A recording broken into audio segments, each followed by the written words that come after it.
Hello साथीहरू म अब आजदेखि हजुरहरू पाइथनको जुन क्युरियोसिटी छ त्यसलाई जगाउनको लागि म नेपालीमा पाइथनको एउटा बेसिक कोर्स लिएर आउनेछु म युट्युबमा हजुरहरूको लागि पाइथनको अल बिगिनर्स कोर्सलाई लिएर आउनेछु जो कि म्याक्सिमम 10 मिनट नत्र 5 6 मिनटको गरेर म हजुरहरूको लागि थुप्रै भिडियोहरू लिएर आउनेछु जसमा म बिगिनर्सहरूलाई चाहिने सम्पूर्ण नलेजहरू हजुरलाई दिनेछु। अब अब आजको यस भिडियोमा म हजुरहरूलाई सिम्पल प्रिन्ट कसरी गर्ने इनपुट कसरी गर्ने मात्र त्यति सिकाउनेछु र अरू कुरा हामी नेक्स्ट भिडियोमा गर्नेछौँ। सुरुमा मेन हाम्रो एउटा प्रिन्ट कमान्ड। प्रिन्ट भनेको एउटा कमान्ड हो जो कि हामीलाई कम्प्युटरसँग इन्टरेक्ट गर्न एउटा हेल्प गर्छ।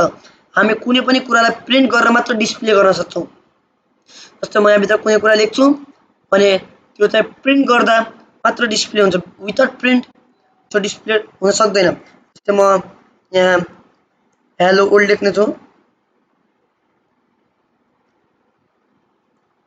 अब यो डबल कोटको भित्र जति पनि छ हेर्नु हेलो कमा ओल्ड जति पनि छ यति मात्र प्रिन्ट हुनेछ।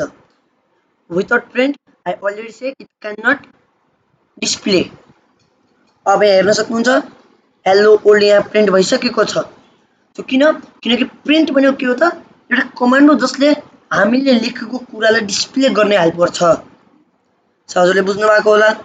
अब एउटा अर्को इम्पोर्टेन्ट कुरा छ जो कि मात्र ह्युमनको लागि command I mean comment sorry comment. जस्तै हामी कुनै पनि कुरा ठुल्ठुलो कम्पनीहरूमा जस्तै यो युज गरिन्छ। जस्तै हामीहरू जुन पनि कुरा गर्दैछौँ त्यसलाई हामी कमेन्टमा लेख्छौँ। त्यो कमेन्टमा के लेख्छौँ ह्युमनलाई रिड गर्न सजिलो होस् अथवा ह्युमनलाई थाहा होस् कि हामी के लेखिरहेका छौँ। अब यो कमेन्ट कम्प्युटरले थाहा हुन्छ। जस्तै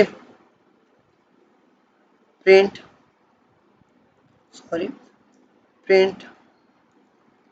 द हेलो ओल्ड त्यसले के भन्यो प्रिन्ट द हेलो ओल्ड। जस्तै म त्यही गर्नेछु प्रिन्ट हेलो ओल्ड। अब मैले यदि यसलाई रन गरेँ भने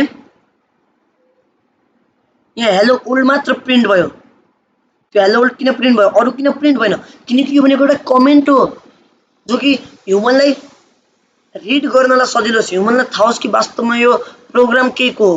जस्तै यहाँ प्रिन्ट द हेलो ओल्ड यो प्रोग्राम के को हेलो ओल्डलाई प्रिन्ट गर्ने एउटा प्रोग्राम हो।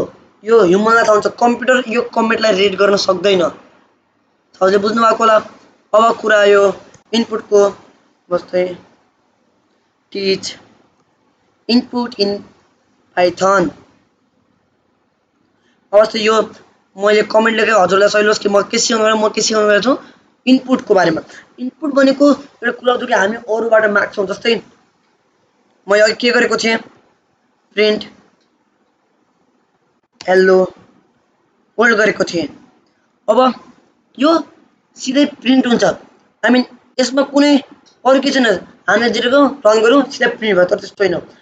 जस्तै हजुर हेर्न सक्नुहुन्छ कुनै गुगलको वेबसाइटहरूमा या त्यसमा enter your name enter your age भनेर आउँछ। त्यो सबै इनपुट फङ्सनको लाग्छ। जस्तै एज इक्वल टु अथवा sorry name is equal to input enter your name.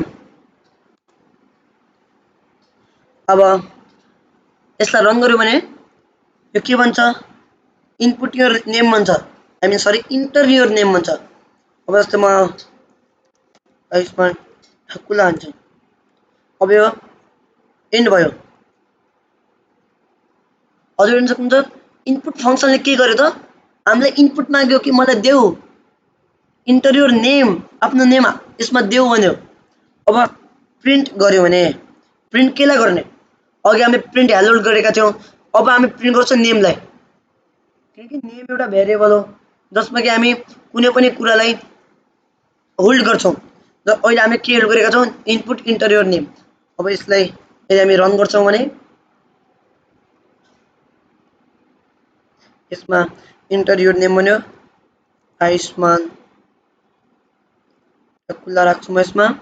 अब यसमा आइसन्ट खुल्ला भन्यो किनकि हामीले प्रिन्ट गरेका थियौँ अघि हामीले प्रिन्ट नगरेर यस्तो भएको थियो अब आजको लागि अब इनपुट सायद हजुरहरूले बुझ्नु भएको होला अब इनपुटको बारेमा भेरिएबलको बारेमा हजुरहरूलाई नेक्स्ट भिडियोमा एक्सप्लेन गरेर भिडियो ल्याउँछु thanks for watching and subscribe for more videos